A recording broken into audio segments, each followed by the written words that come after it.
Okay, I'd like to welcome and call to order the Portsmouth Port and Industrial Commission meeting for Tuesday, October 26, 2021. Roll call vote, please. Commissioner Bethea? Here. Commissioner McSwain? Here. Commissioner Parr? Commissioner Rogers Garner? Yes. Commissioner Williams? Present. Commissioner Swinson?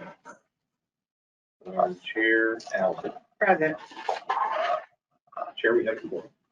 Okay, moving forward, we'd like to vote to approve minutes, a motion to approve the minutes for both our regular meeting on September 28th and our joint EDA PPIC meeting also on September 28th. A motion for approval, and we will be voting on both of these together. So moved. Okay. We have a motion to approve in a second. Any discussion? All right, no discussion. Roll call vote, please. Commissioner Bethea? Yes. Commissioner McSwain? Yes. Commissioner Parr? Yes. Good morning. Good morning. Vice Chair Rogers Garner? Yes.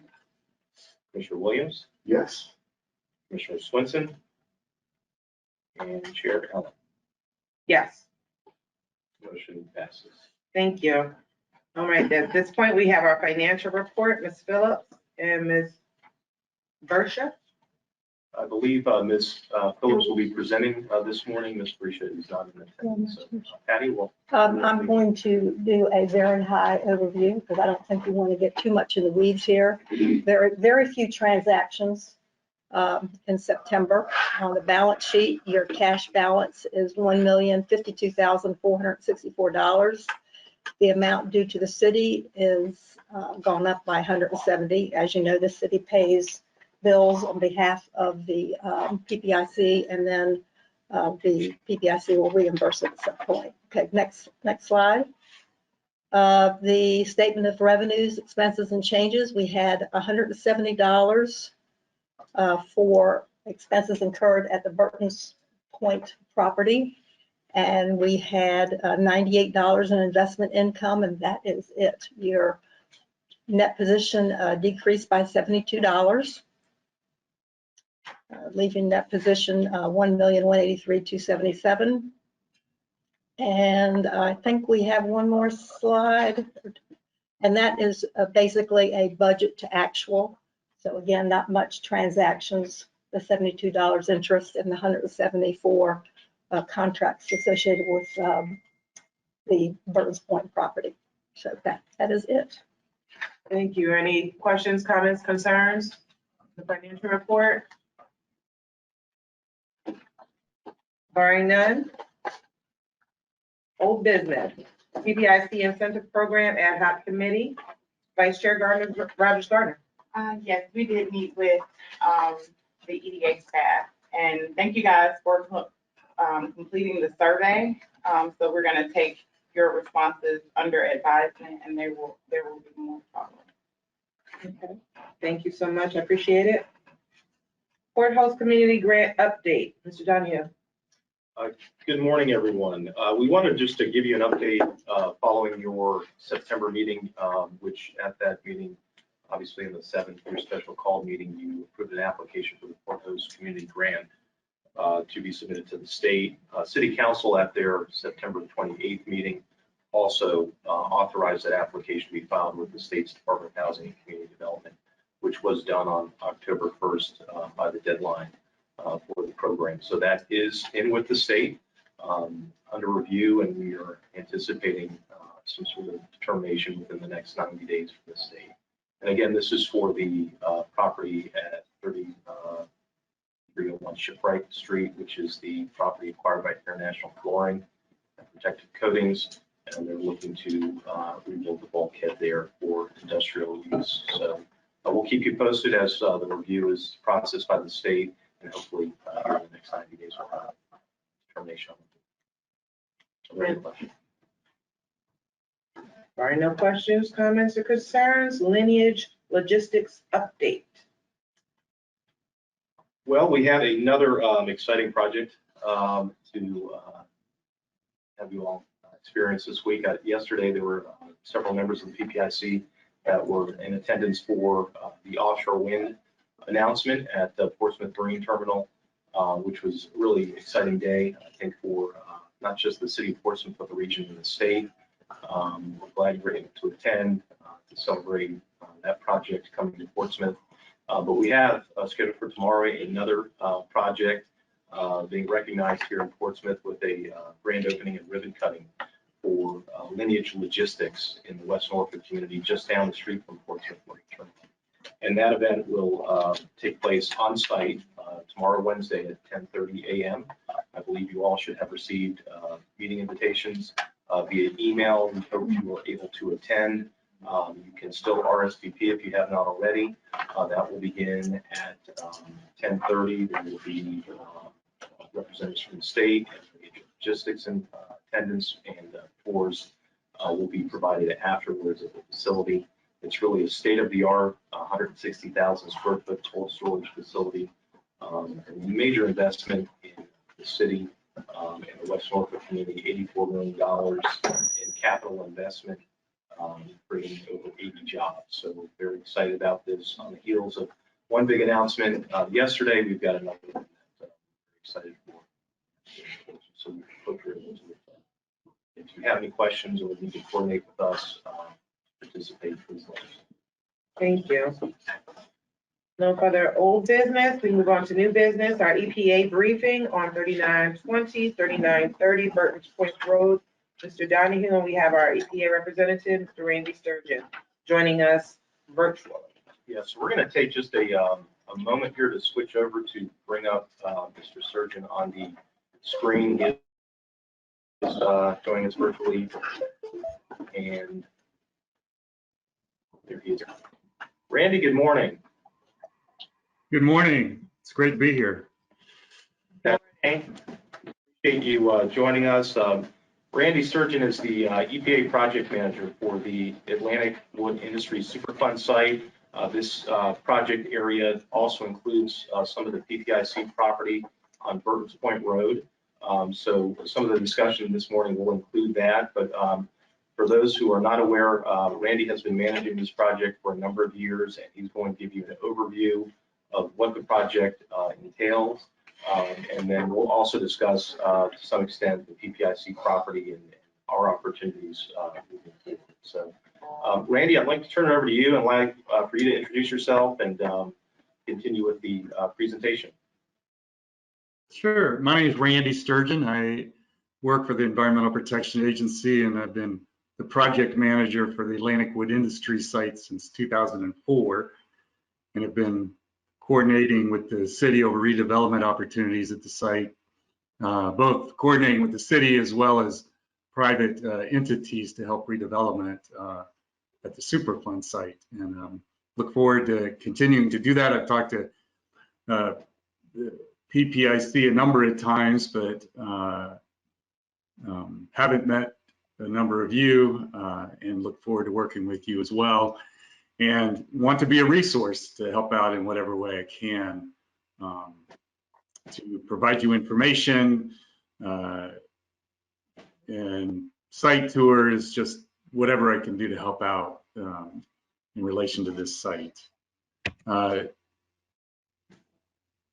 Let's see if I can. Okay, so I'm going to talk today about some redevelopment opportunities and challenges in three areas: the former Portsmouth Public School District property, the former Bain Brothers property, and some new land along the southern Branch Elizabeth River that was created as part of our cleanup. This is an aerial view of Atlantic Wood Industry Superfund site in the vicinity. The Atlantic Wood Industry site is the gray area, plus the area where the South Norfolk Jordan Bridge is, all the way up to Elm Avenue.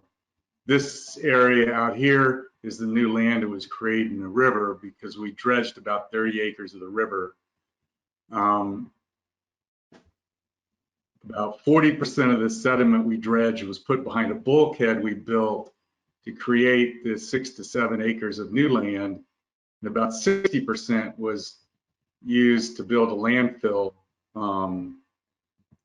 It's mostly on Atlantic Wood property, Atlantic MetroCast, but also includes the former PPSD property. When the history of how the landfill expanded onto the PPSD property was that we found a whole lot more sediment contamination in the river than we really originally anticipated. And then when the South Norfolk Jordan Bridge was built, they purchased about 7 acres, 4 of which were supposed to be landfill here. And so by shrinking the area at Atlantic Wood that was available for landfill, it started to get to a height that was not going to allow it to continue to be used for the precast concrete. So there were several things that happened at the former school district property. One is there is a little bit of contamination from the Atlantic Wood site right here. 2, this property used to be owned by the Navy before the school district. The Navy contaminated Atlantic Woods property when they leased it during World War II to store war material. They used the former school district property for the same thing, and it's likely contaminated with Navy contamination. And then there was contamination from the actual school district operations as well. Eventually, the school district moved off the property. Part of the reason was that it had some flooding problems. And so we worked out an agreement to expand the landfill, which helped the EPA out to have more area for landfill. It raised the land up out of the floodplain so that it can be redeveloped. The state at this site has to pay 10% of the cleanup costs, and they didn't want to pay any extra cleanup costs for the expansion of the landfill. So they the city signed a contract with the Commonwealth saying we will pay the extra 10% cost share and we will do the operation and maintenance on the 5-acre property that's owned by the city. And then this is the Vane Brothers property below. A couple of things you should notice. These are landfills that are owned by the Navy that are on the Norfolk Naval Shipyard Superfund site. And at this other corner is the Peck Iron and Metal Superfund site that extends out beyond this picture. And also this property up here is owned by PER Properties. It at one time was owned by PPIC, and it's being redeveloped both as a concrete ready mix facility and eventually a grain export facility. So that previous was an aerial photo just prior to when we got it done from Google Earth. This is a much more recent. You can see this side was actually completed. Atlantic Woods operating on both sides, making precast concrete. And then here is the former PPIC property. The design was such that it separates the drainage flow from the Atlantic Wood property from the PPIC property. All this stormwater kind of flows to the south and to the west. The school district had a storm sewer along the edge of the property. We did not build on top of that storm sewer. The water comes off the landfill into the pre-existing storm sewer and exits, goes into a 72-inch storm drain and out into Paradise Creek. This gives you an idea what it looks like today. It's about 5 acres. It's got a stone cap on it to reduce permeability. It's stable land that can be built on for any number of uses. To give you an idea, the landfill is 6, 7, 8, 9 feet above the previous level. It has rock along the banks, the side slopes to prevent erosion. This is the south side. This is the west side. And the trees are on the Vane Brother property. Just so you know, we did not do anything other than inspect the city sewer system along here to make sure it wasn't clogged. In an intense rainfall, there is a little drainage. There is a berm along the outside to help with the drainage, but some of this water would flow over to Vane. Water from Vane also drains to Paradise Creek, but it goes overland to get there. I'm standing on the surface looking south. This is a ramp. It goes down to Burton's Point Road. It was built to a specification that Crofton wanted because they were thinking about buying the property, but you can drive very easily right up on top of the property from Burton's Point Road.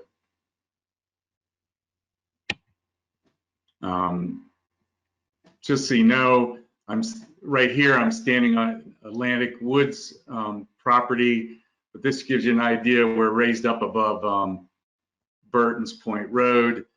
There is Atlantic Wood used to be kind of the storm drain for this whole area because it was low. When it got filled in, some of the water in the roadway had no place to go. The city's been raising this to try to help with drainage, and then obviously there are plans to redo First Point Road that will take care of this drainage, and hopefully that can happen someday soon.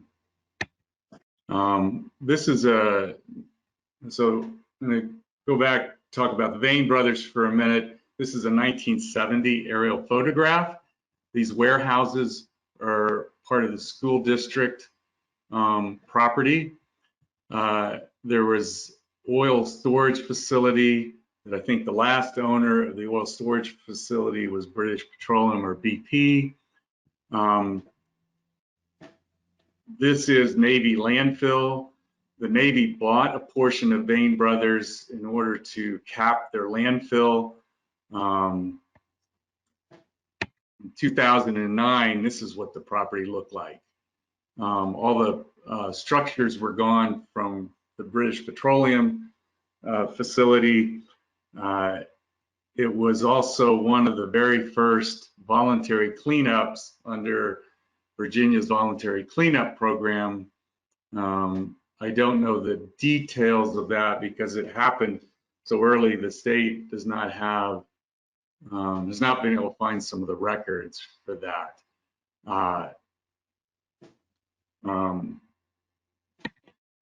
So at one time, we had wanted to expand the landfill over to the Vane Brothers property.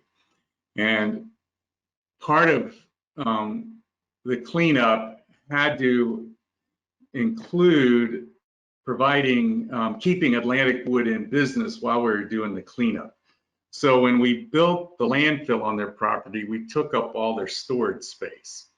So one of the other benefits of having expanded the landfill onto the PPSD property is that when we tore down all the warehouse structures, it provided 5 acres of area for Atlantic Wood to store material prior to building the landfill, and they could move back on their property. We weren't sure that 5 acres was going to be enough, and we talked to Vane Brothers about using their property to store material on. And we came up with a plan to build roadways and improve this land to store concrete product. And Vane Brothers was gonna allow us to use it rent-free because they looked at what we were gonna do by laying some stone roadways down as an improvement to the property. The problem we ran into is the city then told us, though, that when we got done using it, we would have to remove all those roadways because we didn't have to go through the permitting process for new development. And they said if it was going to become permanent roadways, it would have to go through the permitting process.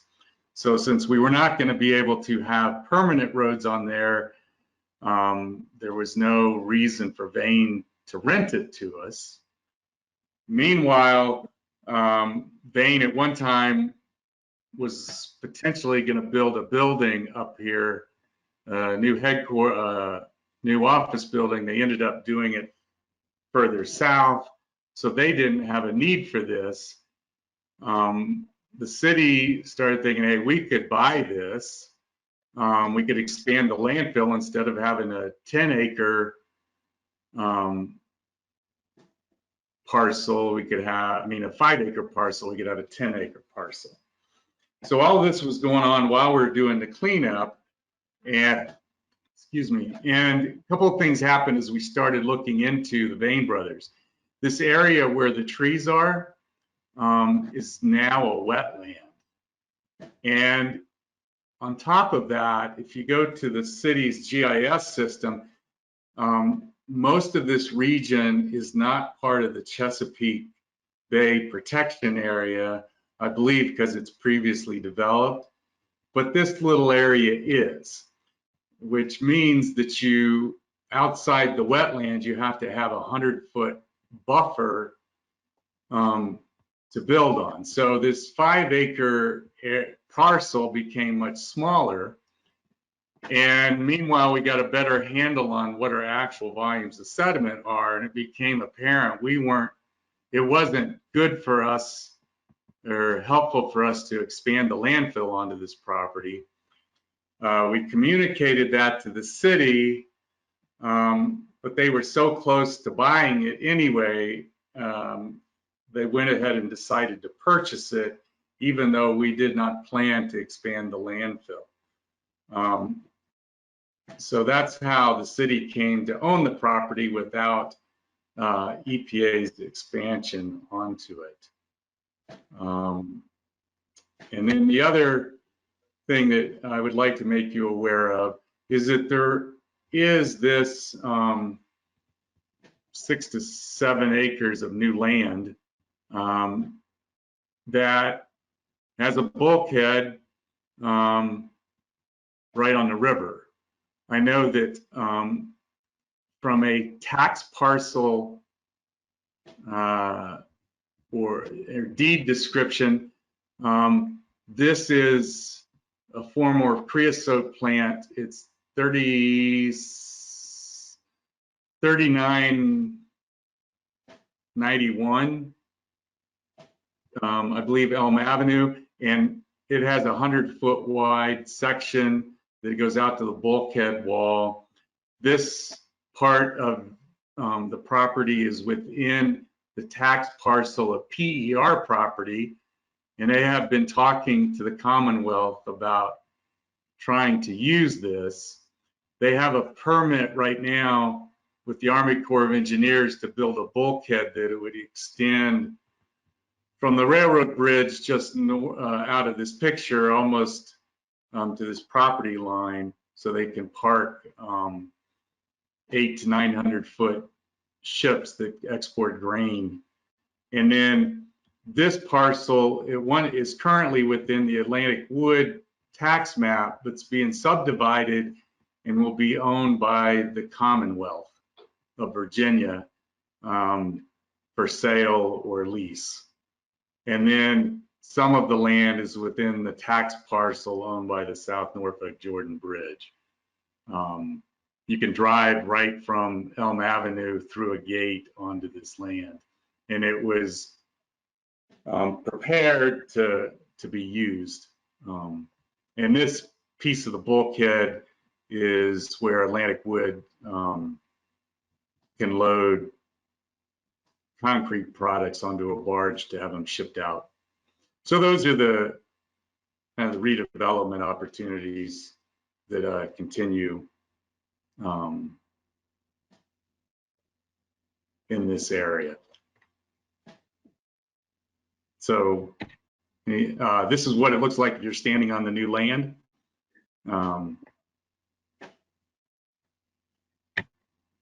Any questions about any of this or anything else you may have thought of? Open it up for questions from commissioners for Mr. Sturgeon. Mr. Barr? Thank you, Mr. Sturgeon, for that presentation. It was very informative. I just want to ask a clarifying question. Did you say that the EPA notified the city that the Vane Brother property would not be incorporated into the plan before October 2016?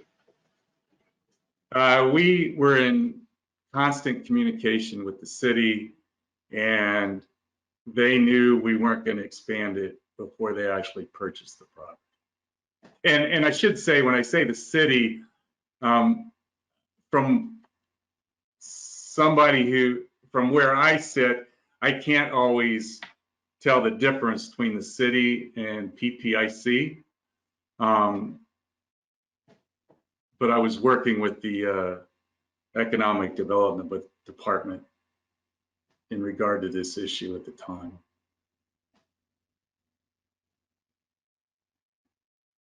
Go ahead, Mr. Barr. Another question. Would you be available as a resource to the PPIC if we were to explore looking at grants, like Brown grants, to clean up this portion by itself specifically? And if you have any thoughts on the feasibility of that? Of the Vane Brothers? As a single one-off project.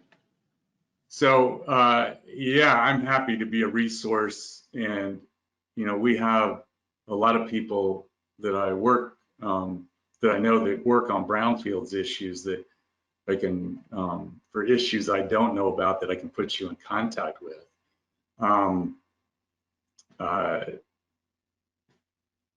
So, yeah, I don't know the environmental condition. I know that the sale of the property from British Petroleum to Vane has some discussion of the cleanup that took place. And I do have that document. And you could talk, I would encourage you to talk to the Commonwealth to see if they can find any more information. I think that when we found the wetland, the hard part was by the time you took the 100-foot buffer on the wetland, there wasn't much land left.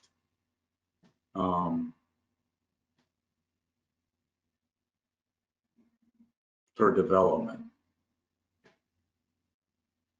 And I can send you some wetland information from the property if you would like. Yes, please. Any additional questions for Mr. Sturgeon? Can Sure. Randy, can I switch gears on you for just 1 second? Absolutely. You may not have any involvement with ABEX anymore, but do you have any idea what the end game is for OU2 out there, or if there's any end in sight? Well, from I believe that we just released, so when EPA decides to clean up a site, we come up with a range of alternatives how to do it. And then we propose an alternative to the public, get comments from the public, and then we issue what we call record of decision. We clean up a site only if we find risk that's necessary to clean up. We just released a proposed plan and held a meeting with the public on OU2 at the ABEX site within the past 30 days, I think. And I believe it's where there's nothing left to clean up.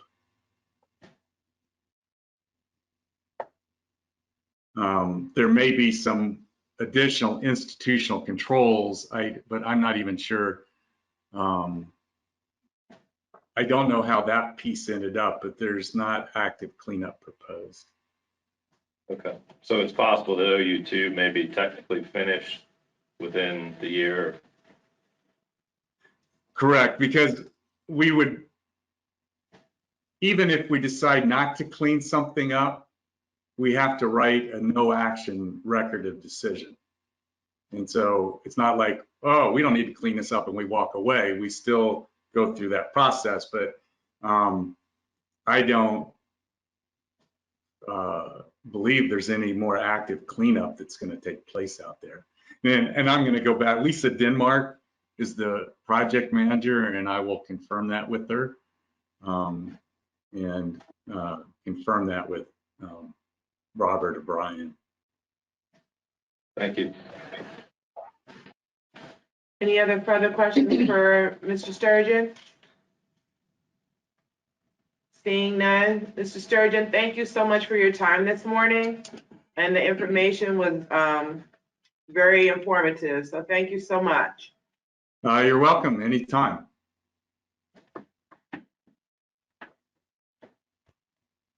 So I think I need to unshare my screen here.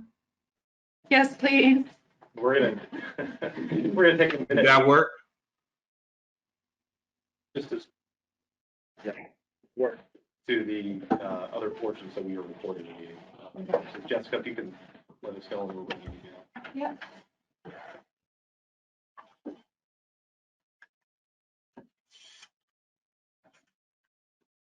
Great, you're good. Gotcha. Okay, we are now to the business of meeting a closed meeting. Vice Chair.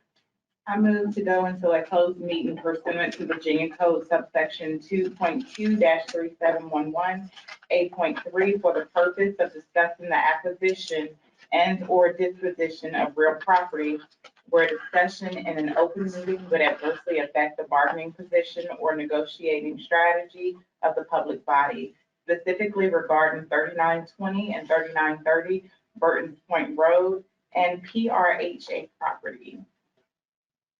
So you have a motion and a second. Any discussion? Roll call vote, please. Commissioner Bethea, Yes. Commissioner McSwain, Yes. Commissioner Parr, Yes. Vice Chair Rogers Garner, Yes. Commissioner Williams, Yes. Commissioner Swinson, Yes. and Chair Allen. Yes. Motion passes. We are now in closed session. This conference will now be recorded. Motion.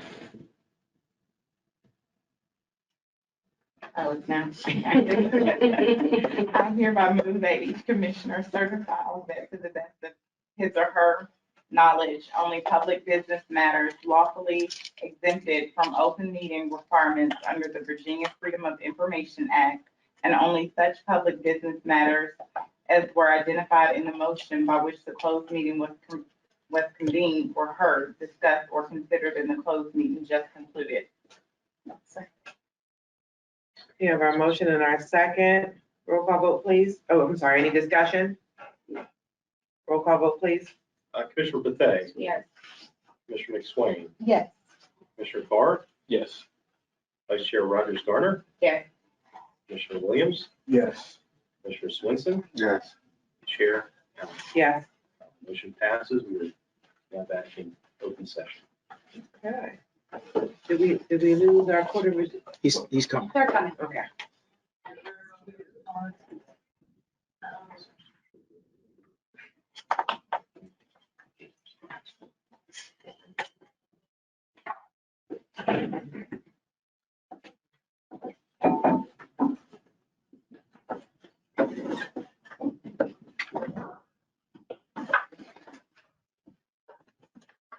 Good morning.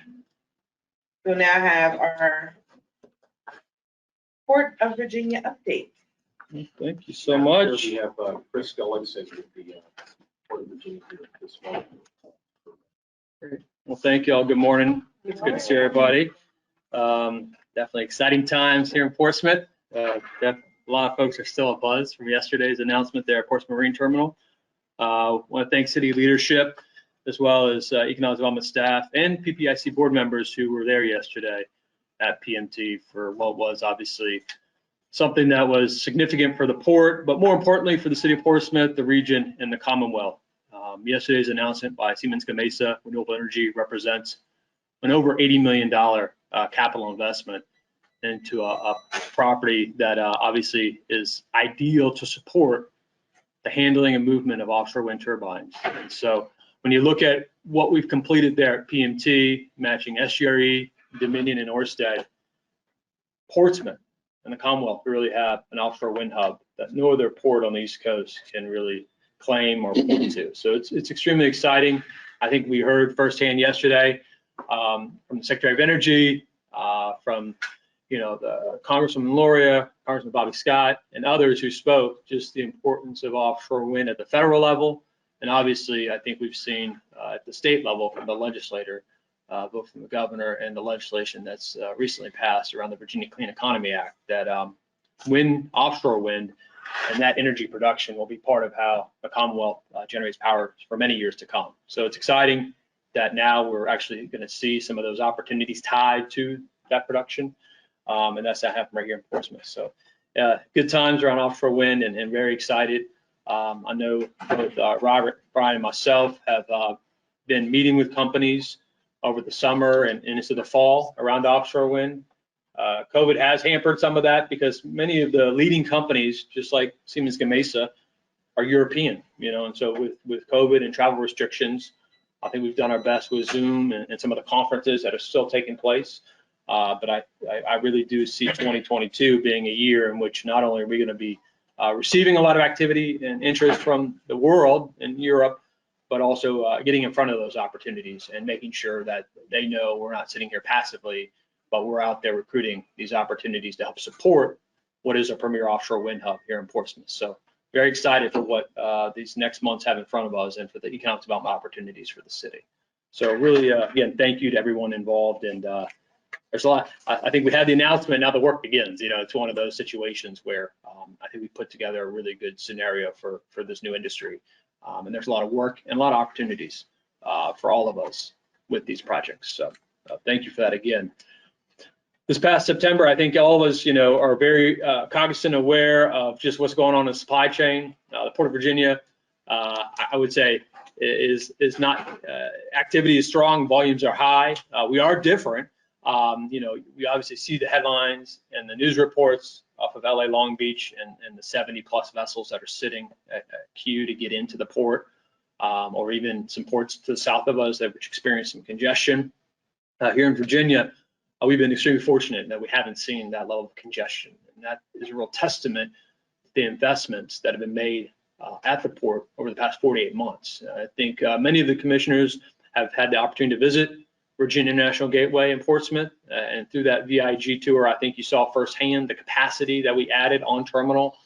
We've obviously done the same over at NIT, Norfolk International Terminals, and that's really been a saving grace for us to allow us to bring in record volumes. In fact, the month of September, we had our second consecutive month of over 300,000 TEUs. That's the unit of measurement we use for the handling of containers. It's really exciting, and we're doing it without any hiccups or congestion. I mean, we are in the peak season of where we see volume typically on a year-over-year basis is in the months of September, October, as you can imagine, as the holiday ramp up begins. And so there's some trying times out there. The supply chain is very much strained, and it's not a single node within the supply chain. But I can tell you, we're not contributing to that congestion. We've remained fluid and continue to provide quality service to our customers. But I think there's still some months of challenges in front of the global supply chain, to say the least. And so buy your Christmas gift early this year for your loved ones, because definitely it's going to be interesting just because of just overall congestion that exists and some of the constraints in the supply chain, that products aren't getting to store shelves, which I think all of us have now witnessed firsthand what that's like. So with that, I'll open up to any questions. I want to be mindful of the time. I know we'll probably get to the 10 o'clock, 2 o'clock, but want to be mindful of everyone's time. So if there are any questions, I'm happy to answer any. Yes, sir. Yes, is there anything the Port of Virginia can do to help this supply chain problem? Well, I think so. That's a great question. And I'd say because we've invested and added throughput capacity, because when you think about, the movement of the cargo, so the shipping containers, it's about getting it off the vessel and really through our facility. And that's either to the back of a semi truck or to maybe a barge that's going upriver or to a train.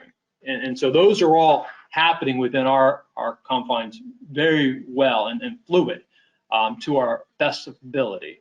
I think one of the next challenges is, the warehouses are full, and that's, so product is coming off the ships, but when the warehouses are full, and then if the warehouses are full, that's sort of a problem where they're not getting product to the stores. And so there's certain pieces, and I'm just, that's a real small element. It's a much more elaborate, but I can tell you from our perspective, we're doing everything we can. And I could say it's based on the investments we've made and adding fluidity to the terminal. And also we maintain, one thing that Virginia's done for 20 years is we've owned and operated a fleet of chassis. And those are the wheels that the containers get set on. That's been a real linchpin in other markets. And it's not to say our utilization isn't extremely high right now, it is, but we have a really robust fleet that's in great shape. And it's been a real value add to those customers because they haven't had to go and find wheels to put the container, where unfortunately in other markets, that's been a real hamper. And once the terminal gets full, you don't have that velocity. You can't keep putting containers into the terminal if you don't have containers flowing out of the terminal. And that's really one of the big issues that exist, is that fluidity and velocity of freight through terminals. But in Virginia, we're in a really good position. And that's a testament, like I said, to the investments that have been made prior to this date. So I presume we're getting the word out to wherever that our efficiency is much better than the West Coast. Yeah, and so we've done our part. There are instances where, there are services that have come into Virginia first, where if you were to go and look at the schedule, they may have actually been scheduled to go into another port first, but they have diverted into here. I think long-term, we continue to have a focus, and this is something that isn't been set up the past month or two. This is something I think our region and working with the city we've done for many years is about term supply chain diversification. And that is companies who historically will use a West Coast gateway port for the majority of their freight, yet have customers and a concentration of customers that are east of the Mississippi River. And so there's that story and message that we go out and tell to site selection consultants and to companies that, there are alternatives. And I think when we have these challenging times and we're proving ourselves, it's something we can point back to and demonstrate, because I think most companies, it's sort of you got to show me, well, we're proving ourselves now. And so being able to demonstrate that, again, I think going into 2022, our economic development community will have a good message to go out there and share. Any other questions, concerns, comments? Brian, now we recognize that your time is valuable in the morning, so we have discussed moving the Port of Virginia update prior to the closed session. Okay. To be mindful of your time as well. Well, sure. Whatever's best. I mean, we definitely appreciate you thinking of us, but hey, we're flexible. Thank you so much. Thank you. All right, no other questions or concerns. Thank you so much, Chris. I appreciate it. Yes, of course. Prior to going into items submitted by commissioners, I'd like to recognize we have some students here this morning from Hampton University that are studying Superfund sites. So they were here for our Superfund presentation this morning. So good morning. Thank you for joining us this morning. Thank you. I hope it was educational. Yes. Okay, we move forward to items submitted by commissioners. Anyone? Ms. Farr? I wanted to give congratulations to Jessica on her 40 under 40 award from ODU. Congratulations. And then two, to extend a welcome to the Hampton University students. They reached out to the Democratic Civic League because the Peck Iron and Metal site is right there. And they've been doing a lot of investigation physically within Craddock, Paradise Creek, and there's a lot going on. There's actually a cleanup of Paradise Creek going on right now. They're moving about 1 million pounds of PCBs, Teflon, basically, in that water. So thank you, ladies, for coming. Awesome. Any other items submitted by commissioners? Report backs. Madam Chair, I do not believe we have any outstanding report backs. I think we provided members' requests at your last meeting and in advance of this meeting or during discussion. I sent you an email about the grant. Did you guys get an opportunity, or it'll be next meeting? We can certainly discuss in your November meeting any grant opportunities. I think the question is any EPA grants or DEQ grants that may be available for utilization for the Burton's Point Road property, I believe was the question. And that did come up during Mr. Sturgeon's presentation. The staff would be happy to research that further and then come back at the November meeting with any recommendations on opportunities to pursue those grants. But it sounds like we have an asset with the EPA and Mr. Sturgeon's office for that. So we can certainly do that. Okay. Any other comments or concerns? Prior to adjournment, we wanted to discuss potential meeting change as it'll be in the throes of the holiday season, and that our meeting would take place that Thanksgiving week. Our next meeting would take place on the 23rd, which is the week of Thanksgiving. During our pre-agenda meeting, we discussed potentially moving the meeting up a week to Wednesday, the 17th at 9 a.m. I wanted to get a consensus from my fellow commissioners whether or not that'd be agreeable to them. That's fine with me. What's the value of moving it up a week? A lot of people will already be traveling. That's Thanksgiving week. Okay, no problem. I won't travel. So be dropping my mother off at the airport that Tuesday morning, so she'll be traveling. Anyone else have any concerns about moving it up a week to the 17th? Okay, so did we have a consensus to move the meeting to the 17th at 9 a.m.? So we'll still do the pre-meeting on that Tuesday, or when will the pre-meeting happen? We will work to coordinate with the agenda meeting. Look to do that a week prior. We give you advance notice of what the agenda. Okay. Did you have something you wanted to add, Mr. Moore? No, I was just mentioning it would be the week before. Oh, okay. All right, so we're looking at the week of the 8th, 9th time frame. Okay. Any other questions or concerns?